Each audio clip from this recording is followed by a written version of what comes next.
नमस्ते मित्रों, स्वागत करते हैं आप सभी का blind tech information YouTube channel पर मेरे यानी ओम प्रकाश के साथ। मित्रों, मैं आज की इस वीडियो में ऐसी मुद्दे पर बात करूंगा जिससे हमको बहुत बड़ा दुख भी है और एक सोचने वाली बात भी है कि हुआ तो हुआ कैसे है। मित्रों, हम वैसे टेक्नोलॉजी के लिए कार्य करते हैं, आप सभी को पता है, और कुछ ऐसे सच के उजागर भी करते हैं जो लोग आज के दौर में स्कैम्स करते हैं या आज के दौर में कुछ जो सच्चाइयाँ होती हैं वो हम लोगों के बीच में नहीं आती पाती, तो हम ऐसे लोगों का सच बीच में लाते हैं, लोगों के जो कि लोगों को नहीं मिल पाता। तो आज एक ऐसी ही सच पर हम बात करेंगे जिसको हमने लाने का प्रयास किया है, और कुछ हद तक उसमें हम ये नहीं कह सकते कि सच आ चुका है, लेकिन कुछ हद तक मान सकते हैं कि बात हम ये सोचने के लिए मजबूर हैं कि आखिर में ये केस हुआ तो हुआ कैसे। मित्रों, केस क्या है? एक हमारे मित्र थे सुमित सिंह सिंगर जी, जो कि हमारे ही साथ हमारे ही रूम में रहते थे और हमारे विश्वविद्यालय के एक होनहार ऐसे छात्र थे जिनके अंदर तरह तरह की कलाएँ थीं। वो कई सारी लोगों की मिमिक्रियाँ निकालने में माहिर थे, सिंगिंग करने में, जो कि चित्रकूट में बड़े बड़े प्रोग्रामों में वो हिस्सा लेते थे। आज एक दिन क्या हुआ, अभी 2 तारीख को वो एडमिशन लेने आए हुए थे चित्रकूट में एडमिशन लेने के बाद वो घर की ओर प्रस्थान कर चुके थे चित्रकूट से। उन्होंने ऐसा बताया जा रहा है, हालांकि मैं इस बात की पुष्टि नहीं कर रहा हूँ, लेकिन ऐसा बताया जा रहा है तो मैं आप सभी को बता रहा हूँ कि उन्होंने चित्रकूट से बांदा की बस पकड़ी। बांदा एक पास में ही चित्रकूट के डिस्ट्रिक्ट है, तो वहाँ के लिए उन्होंने बस पकड़ी। बस पकड़ करके वो ट्रेन से स्टेशन पहुँचे। स्टेशन पर पहुँचने के बाद वो किसी ट्रेन में बैठते हैं। किसी ट्रेन में बैठने के बाद वो अचानक से 1 से 2 किलोमीटर स्टेशन के उनको ट्रेन के नीचे पाया जाता है, जो कि ड्राइवर पुलिस प्रशासन को, जो वहाँ पे की जीआर भी रहती है, उनको सूचना देता है। ऐसा कोतवाली सर बताते हैं कि हमको ड्राइवर के माध्यम से ये पता चला था कि कोई डेड बॉडी पड़ी हुई है या ट्रेन से कोई गिर चुका है या जो भी है। तो पुलिस प्रशासन उनकी जेब से आधार कार्ड निकालता है और उस आधार कार्ड से उनके एड्रेस को देखता है, और एड्रेस को देखने के बाद उनके घर पर संपर्क करता है और जो सुमित सिंह सिंगर की डेड बॉडी होती है वो घर पर उनके पहुंचवा देता है, उनके परिजन के माध्यम से उनको फ़ोन करके। तो मित्रों, बहुत सारे लोगों का ये सवाल था कि आखिर में ये हुआ तो हुआ कैसे। तो तरह तरह के लोगों के सवाल थे, तो मैंने सोचा कि इस पर मुझे जांच करनी चाहिए। पहले दिन एक टेक्स्ट वायरल होता है कि वो उनकी एक ट्रेन में वो सफ़र करने के कारण कुछ चोर लोगों ने उनका फ़ोन चोरी करने का प्रयास किया, तो उन्होंने फ़ोन नहीं छोड़ा तो उनको ट्रेन से नीचे फेंक दिया गया। ऐसी कुछ ग्रुपों में ये वायरल न्यूज आई, लेकिन हमने कहा कि ऐसा कैसे हो सकता है, वहाँ पर लोगों तो सहायता करेंगे। तो हमारे मन में, बहुत सारे लोगों के मन में ये सवाल हुए कि वहाँ पर किसी ने आकर में सहायता क्यों नहीं की, क्योंकि ट्रेन में तो बहुत सारे लोग रहते हैं। तो फिर अगले दिन हमको एनएफबी के एक महासचिव, पता नहीं है या नहीं है, मैं तो इस बात की पुष्टि नहीं करता, लेकिन लोग कहते हैं कि एनएफबी के महासचिव हैं, जो कि उत्तर प्रदेश के, एनएफबी के नहीं, उत्तर प्रदेश के महासचिव हैं। एनएफबी के एक कर्मचारी कह सकते हैं या कोई भी कार्यकर्ता कह सकते हैं, ठीक है, मुझे नहीं पता है कि नहीं है, आरपी भदौरिया जी। तो भदौरिया सर जी ये बात को कहते हैं कि वो बांदा की तरफ जा रहे थे, बांदा से उन्होंने फिर वो बस से उतरा। बस से उतरने के बाद वो ट्रेन से जैसे ही बैठने के लिए जा रहे थे तो उनकी हत्या हो जाती, लेकिन इस बात की पुष्टि नहीं हो पाती। लेकिन इस बात को लोगों ने नज़रअंदाज कर दिया कि हो सकता है कितनी % बात सत्य हो, कितनी % गलत हो। तो तीसरे दिन एक ऑडियो और वायरल होता है भदौरिया सर के माध्यम से ही कि हमने जांच किया है, तो वो आरोपी थे वो पकड़े जा चुके हैं, तो हम आगे इस पर कार्रवाई करेंगे और देखते हैं कि आगे होता क्या है। तो आरोपी उन्होंने ये बताया कि वो राम मंदिर के विषय में कुछ चर्चा छिड़ी हुई थी, वक्फ बोर्ड को लेकर के चर्चा छिड़ी हुई थी, तो उन्होंने, कुछ मुस्लिम लोगों ने उनको ट्रेन के नीचे से फेंक दिया, ये उन्होंने अपने मैसेज में कहा था। तो बहुत सारे लोगों के मन में सवाल था कि अगर उनको ट्रेन से नीचे फेंका तो उन तक सूचना कैसे पहुंची, या भदौरिया सर तक कैसे पहुंची, या उनके घर वालों तक ये वहाँ पर आखिर में तो ये सूचना देने वाला कौन था। इस बात को लोगों के मन में ये आया, और ये आना जायज़ भी था, क्योंकि अगर कोई सूचना पहुंचाने वाला था तो उनकी कोई सहायता भी तो कर सकता था वहाँ पर। लेकिन ऐसा लोगों ने फिर सवाल रखे, तो मैंने भी उनके पिताश्री से बात किया, सुमित सिंह सिंगर जी के पिताश्री से। मैंने सुमित सिंह सिंगर जी के पिताश्री से बात किया, फिर उन्होंने बताया कि ऐसे बेटा वो पकड़े जा चुके हैं और उनकी गिरफ्तारी हो चुकी है, ऐसे वो राम मंदिर को लेकर के बहसबाजी छिड़ी थी, तो उनको ट्रेन से नीचे फेंक दिया गया। तो मैंने कहा कि आपको ये किसने बताया, किसी पुलिसकर्मी ने बताया या फिर किसी व्यक्ति ने बताया? तो उन्होंने कहा बहुत बड़े अधिकारी थे, उन्होंने हमको बताया। तो मुझे उन्होंने बताया, तो मुझे लगा कि अगर उनके पिताश्री हैं तो हो सकता है वो कुछ ना कुछ सत्य ही जानकारी देंगे, लेकिन सत्य में क्या, वो मुझे फिर बाद में पता चला कि वो भी फेक निकला। तो मैंने उनकी बातों को मान करके वो ग्रुपों में जो जिनके सवाल थे कि उनके पिताश्री का भी यही कहना है कि वो गिरफ्तार हो चुके हैं और राम मंदिर को लेकर के ये कोई बात छिड़ी थी, उनके पिताश्री ने भी कहा है। तो मैंने अपने विश्वविद्यालय के कुछ ग्रुपों में एक ग्रुप में मैंने वो मैसेज डाल दिया। वहाँ से लोगों ने तमाम जगहों पर उस मैसेज को फॉरवर्ड किया, मेरे उस मैसेज को। फिर वहाँ से बहुत सारे ग्रुपों में मुझे सवाल सुनने के लिए मिला तो कि भदौरा सर के पास ये सूचना कैसे आई, इस बात को जांचने का विषय है, या इनके पिताश्री के पास ये सूचना कैसे आई, और लोगों के मन में आना जायज़ भी था। तो लोगों ने उस चीज़ की जांच पड़ताल करने का प्रयास किया। फिर उसी के बाद मैंने भी सोचा कि हाँ, ये तो बात सही है कि अगर सूचना पहुंची तो पहुंची कैसे, हम उस व्यक्ति की जड़ तक जाते हैं। फिर उनसे एक व्यक्ति कोतवाली सर से बात करते हैं, जो कि मुझे यूट्यूब पर मैंने सुना है, और यूट्यूब पर एक वीडियो भी थी। ठीक है, आप कहेंगे तो आप मुझे व्यक्तिगत मैसेज करेंगे मेरे अबाउट सेक्शन से, तो आपको लिंक भेज भी दिया जाएगा उस वीडियो का। एक भाई हैं, उन्होंने भाई ने बात की है कि कोतवाली सर से कि सर इस प्रकार की खबरें फैल रही हैं कि एक सुमित सिंह सिंगर थे, उनके आरोपी पकड़े जा चुके हैं और उनको राम मंदिर को बहसबाजी को लेकर के कुछ मुस्लिम लोगों ने नीचे फेंक दिया। तो उन्होंने कहा कि सर ऐसा नहीं है, ऐसा कुछ भी नहीं है, हम इस बात की किसी प्रकार की कोई पुष्टि नहीं करते, क्योंकि पुष्टि हम इसलिए नहीं कर सकते कि वो मुद्दा एक ऐसा मुद्दा है, ऐसी बात है जहाँ कोई भी CCTV कैमरे नहीं है, वहाँ कोई देखने वाला व्यक्ति नहीं है। तो जब कोई देखने वाला व्यक्ति ही नहीं है तो वहाँ के हम ये सर कैसे कह सकते हैं कि वो उनको किसी व्यक्ति ने फेंका है। अगर हमको कोई व्यक्ति आकर बताता है कि किसी व्यक्ति ने फेंका है तो हम भी ये बात कह सकते हैं कि हो सकता है किसी व्यक्ति ने फेंका हो। हमको ड्राइवर ने सूचना दिया है, और ड्राइवर ने सूचना दिया तो डेड बॉडी के पास पहुँचे, तो उनके जेब से आधार कार्ड निकाल के उनके घर पर संपर्क किया, उनकी डेड बॉडी पहुँचेगी। तो सर हम नहीं मानते कि उनको किसी ने ट्रेन से फेंका होगा, क्योंकि उनकी स्टिक भी टूटी हुई थी। लोग ये मानते हैं कि फ़ोन चोरी करने के चोरों ने उनको छीना होगा, तो उनका फ़ोन वन था, तो लेकिन उनकी फ़ोन भी जेब में मिला हुआ है, टूटा हुआ। ठीक, तो वो भी ठीक है। तो हमने इस बात को जांचने के लिए RP भदौरिया सर से संपर्क करने का प्रयास किया, तो मुझे उनका नंबर ना मिल सका। तो उसी बीच मैंने रोंगटा सर से बात करने का भी प्रयास किया। रोंगटा सर का मेरे पास नंबर था, तो नंबर मैंने मिलाया रोंगटा सर का। तो रोंगटा सर से मैंने पूछा कि सर ऐसी ऐसी बात है, और आपके एक महासचिव हैं उत्तर प्रदेश के भदौरिया सर, तो वो इस प्रकार की बातों को कहे थे, तो क्या आपके पास ये सूचना आई तो आई कहाँ से, सिर्फ कृपया बताएंगे तो हमारे लिए अति महान कृपा होगी। मैं खुद क्या बताऊँ, मैं आपको ये रिकॉर्डिंग सुना ही देता हूँ, आप ये सुन लीजिए पहले, फिर मैं आगे बात करता हूँ। हेलो सर, नमस्ते, ओम प्रकाश बात कर रहा हूँ। बोलिए सर, एक केस हुआ था एक सुमित सिंगर जी के बारे में, तो उन्होंने आपके NFB की तरफ से ये पुष्टि हुई थी उसमें कि उनकी रेल में किसी ने उनको ट्रेन से फेंक दिया गया, रेलवे डिब्बे से। लेकिन इस बात की सर पुष्टि अगर हमने वहाँ पर कोतवाली सर से बात करके किया था, तो उन्होंने कहा कि ऐसी किसी भी प्रकार की कोई पुष्टि नहीं हुई है, और ना कुछ ऐसा रिपोर्ट में आया हो, ना हम ऐसा कह सकते हो, ना किसी की गिरफ्तारी हुई है। लेकिन आपके NFB वालों ने उसको पुष्टि की थी कि उनकी गिरफ्तारी हो चुकी है। तो सर मैं जानना चाहूँगा कि वो सूचना कहाँ से पहुँची उनके पास ऐसी। आप हैं कौन? जी, ओम प्रकाश बात कर रहा हूँ सर। आप रोंगटा सर बात कर रहे हैं ना? हाँ, ओम प्रकाश कहाँ? जी, मैं उत्तर प्रदेश से सर, अलीगढ़ से। हेलो हेलो सर, आपकी आवाज़ नहीं आ रही है। हेलो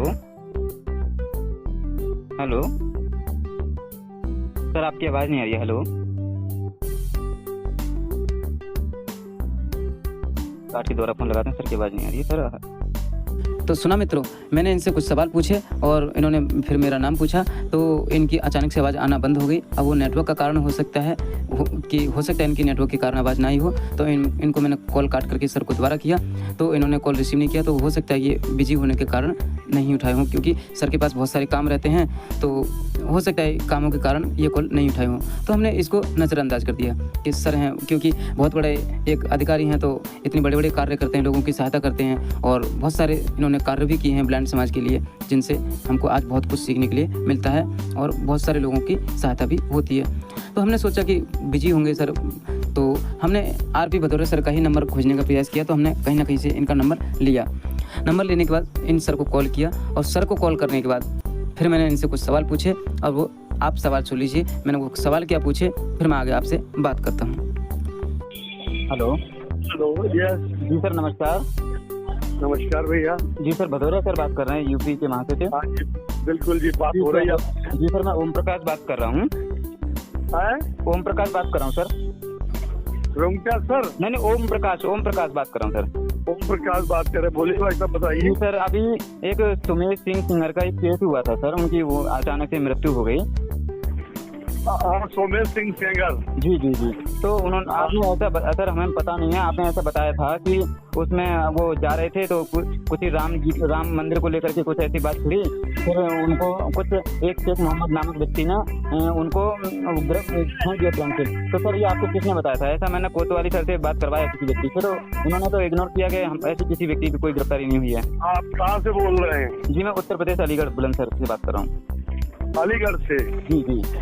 क्या है, कोई संस्था चला? नहीं सर, संस्था नहीं, लेकिन लोग सवाल पूछते हैं तो उनका, हमारे चित्रकूट से जुड़े हुए हम उनके मित्र हैं सुमेश सिंह सिंगर के, तो इस बात को हमें जानना जरूरी है। और लोग हमसे किसके मित्र हैं आप? जी, सुमेश सिंह सिंगर के। सुमेश सिंह सिंगर के। सुमेश सिंह सिंगर के आप मित्र हैं? जी। ऐसा है जी कि इसमें तरह तरह के भ्रामक समाचार बताए गए हैं जी। एक उसमें जो है ना, राज ने एक फॉरवर्डेड मैसेज डाला था। जी। राज ने एक फॉरवर्डेड मैसेज डाला था, उसका क्या नाम, लड़के का नाम देखो क्या था, ग्रुप में है। उसने ये बात बोली थी कि ऐसे ऐसे ये चर्चा चल रही थी, और वो शेख मुसलमान मोहम्मद जो है ना, उसने उसको फेंक दिया। सर, लड़के का कोई नाम या कोई मैसेज किस उसने क्या बोला था? ऐसे कुछ ग्रुप पे होगा उसका मैसेज। तो आप मुझे उसका मैसेज फॉरवर्ड करेंगे, उसी के माध्यम से आपको आपने जानकारी लेकर के आपने ये बताया? तो उसको मैसेज, उसने ये कहा कि ऐसे ऐसे, मतलब उसको फेंक दिया गया, जिससे उसकी मृत्यु हो गई है। और उसके बाद में वो यादव नीलेश करके कोई था, उसने तुरंत जाके बताया, और वहाँ पे मतलब बांदा उसमें रेलवे स्टेशन पे, और वहाँ गाड़ी को रोक के उसको रोक लिया गया और उन लोगों को पकड़ लिया गया। ये सब मैसेज उसका था। तो अच्छा, उसके आधार पर फिर आपने भी वो रिकॉर्डिंग कर दिया और आपने कर दिया? उस आधार मैंने भी, चूंकि मैं एक पद पे हूँ, जिम्मेदारी के पद पे हूँ, और जल्दी कोई मैसेज मिल नहीं पा रहा, लोग हमसे तमाम सवालात कर रहे थे, तो हमने उस आधार पे मैसेज किया था।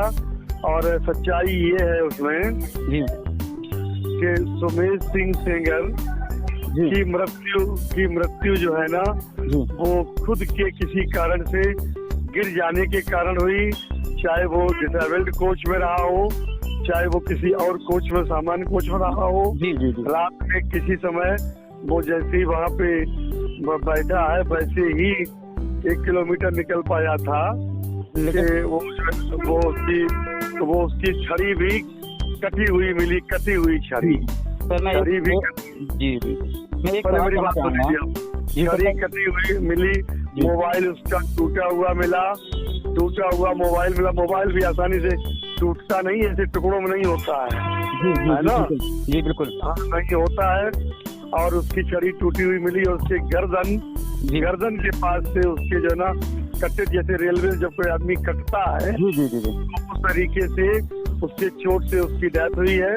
जब भी कभी कोई आदमी फेंकता है अगर कोई किसी को, तो वो थोड़ा सा गाड़ी से 1 फुट 2 फुट 3 फुट दूर जरूर गिरेगा जाकर। लेकिन तो सर, रेलवे पटरी से। मैं आपसे एक सवाल करना चाहूंगा कि सर, अगर आपने इस बात की पुष्टि की थी, तो आपको इन सब चीजों पर थोड़ा विचार करना चाहिए था। आप इतने बड़े पद पर बैठे हुए हैं, यूपी के दृष्टिवादियों के महासचिव माने जाते हैं, और आपको लोग बहुत लोग फॉलो करते हैं और आपकी बातों को सत्य मानते हैं, क्योंकि आपका इतना बड़ा एक प्लेटफॉर्म है जिससे आप लोगों से बहुत कुछ लोगों को सीखने को मिलता है, बहुत कुछ लोगों की सहायता भी आप लोगों के माध्यम से होती है, तो आपके ऊपर बहुत सारे लोग भरोसा भी करते हैं। तो ऐसा आपको नहीं लगता कि आपने जो किया या आपने जो बताया उसको थोड़ा सोच समझ के बताना चाहिए था, या पूरी तरीके से पुष्टि करके बताना चाहिए था?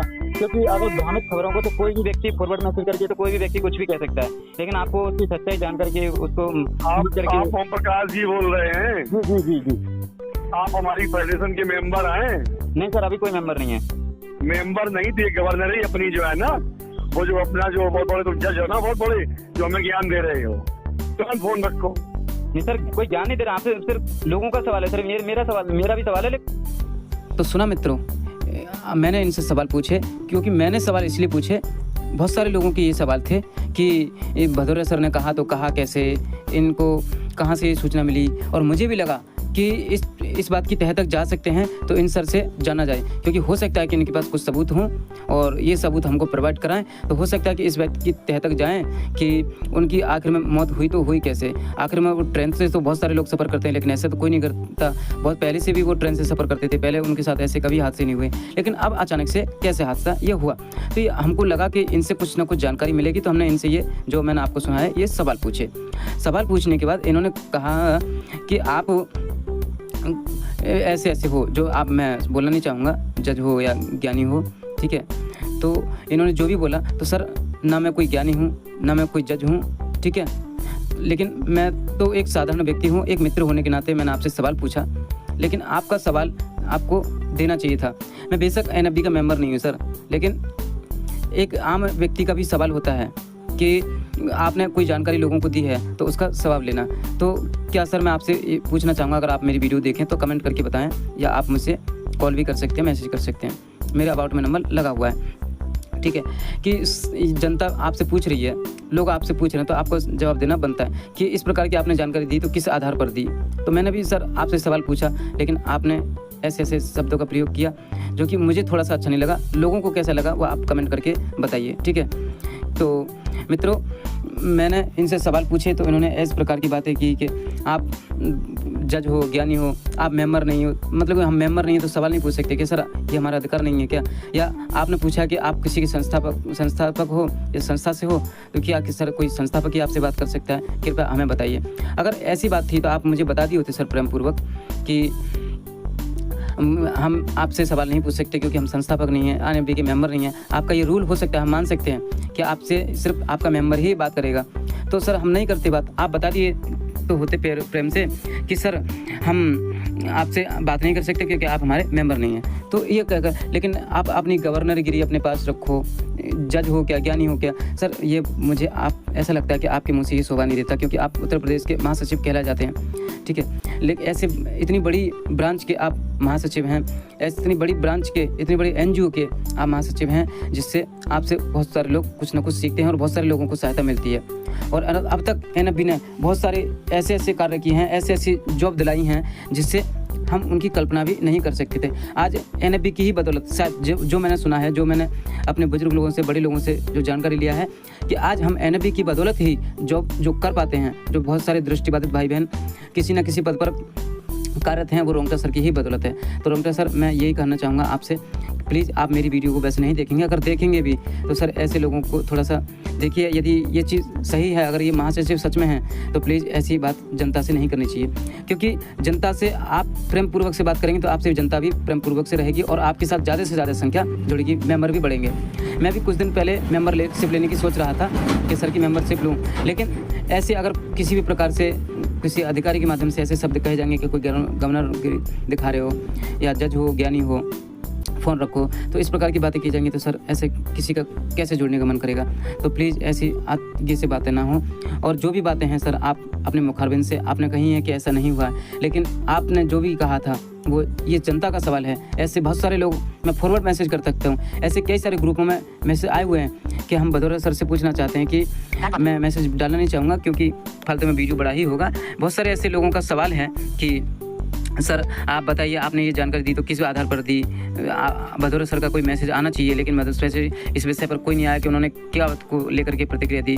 हमने आपसे फॉरवर्डेड मैसेज मांगा तो आपने जो मैसेज था, ऑडियो मैसेज जो भी होगा, वो आपने अभी तक हमको नहीं फॉरवर्ड किया और आपने ये कहकर भी कॉल काट दिया कि गवर्नरगिरी दिखा रहे हो। तो सर मुझे थोड़ा सा अच्छा नहीं लगा। जनता को कैसा लगा वो जनता डिसाइड करेगी।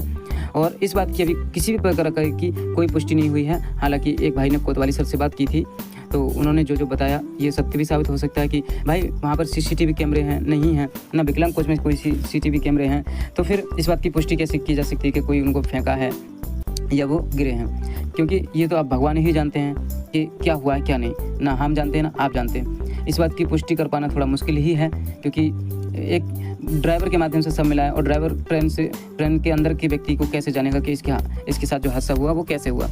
तो ये थोड़ा सोचने वाला विषय है। और अब इस बात की सच्चाई शायद ही है कि आप आए, यही था आपका सच। अब तक जो हमको मिला वो हमने आप सभी के बीच में रखा। क्या सही है क्या गलत है वो आप निर्णय करेंगे। मैं एनएफबी को गलत नहीं मानता। अगर एनएफबी गलत होती तो आज तक जितने लोगों की सहायता हुई है, जो आज बहुत सारे लोग भाई बहन जॉब के पद पर बैठे हुए हैं, जॉब कर पा रहे हैं, अलग अलग कार्यरत हैं, अधिकारी बन के बैठे हैं, वो शायद मुझे ऐसा लगता है कि रोंगटा सर की ही बदौलत है, क्योंकि वो शायद इस प्रकार के कदम नहीं उठाते, इस प्रकार के आंदोलन नहीं करते। उन्होंने खून झेला। सर आपने, मुझे लगता है कि आप, ऐसा मैंने सुना है, सत्य क्या है झूठ क्या है वो मैं नहीं जानता, लेकिन अगर ये सत्य है तो मैं आपकी सराहना करता हूँ, प्रशंसा करता हूँ कि आपने जो कहा कि मैंने सुना था कि आप ट्रेन की पटरी पर लेट जाते थे आंदोलन करने के लिए, कि आपने न्याय के लिए, अपने हक के लिए। तो सर ये हमारे लिए बहुत ही एक सोचने वाली बात है और एक बहुत ही गंभीर विषय पर एक बात बन जाती है कि एक ऐसा दृष्टिबाधित व्यक्ति जो कि दृष्टिबाधितों के लिए, अपने लिए नहीं बल्कि सभी के लिए ऐसे कार्य कर सकता है, जो दूसरों के लिए ट्रेन की पटरी पर सोच सकता है आंदोलन के लिए कि हमें न्याय मिलना चाहिए, हमें नौकरियां मिलनी चाहिए, हमें कोई नाली का कीड़ा, हमें कोई कचरा नहीं समझाना चाहिए, हमें भी हमारे अधिकार मिलने चाहिए। और आप, मैंने सुना है कि थाने भी गए थे, चौकी भी गए थे, गाड़ी में भर के आप लोगों को ले जाया गया था। सत्य क्या है झूठ क्या है, तो ये सब आपने किए, इतने बड़ा आपने बलिदान दिया अपना, इतना बड़ा सब कुछ, मतलब कि बलिदान तो क्या ही कहें, लेकिन इतने बड़े आंदोलन आपने किए जिससे आपने खून भी झेला, पटरी पर भी सोए, भूखे भी सोए। लेकिन सर ऐसे अब आपके कुछ कर्मचारी हो गए हैं, अगर मुझे नहीं लगता ये कर्मचारी हैं, और हैं तो फिर ये सत्य बात है कि हैं, तो फिर ऐसे कर्मचारियों को सर मुझे नहीं लगता कि आपको थोड़ा सा गाइडेंस देने की ज़रूरत है कि ऐसी किसी भी व्यक्ति से बात ना की जाए जो इन्होंने की है। कि तो आप डिसाइड करेंगे भाई, सभी जनता डिसाइड करेगी कि ये क्या सही था क्या गलत था, और जो लोगों के मन में डाउट थे कि आखिर में उनके साथ हादसा हुआ कैसे, वो भी आज की इस वीडियो के माध्यम से क्लियर हो पाए होंगे। बेशक थोड़ी मेरी वीडियो बड़ी हुई है, लेकिन बहुत सारे लोगों को इसके विषय में जानकारी हो भी गई होगी। तो मिलते हैं किसी नेक्स्ट वीडियो में, तब तक के लिए जय श्री राम।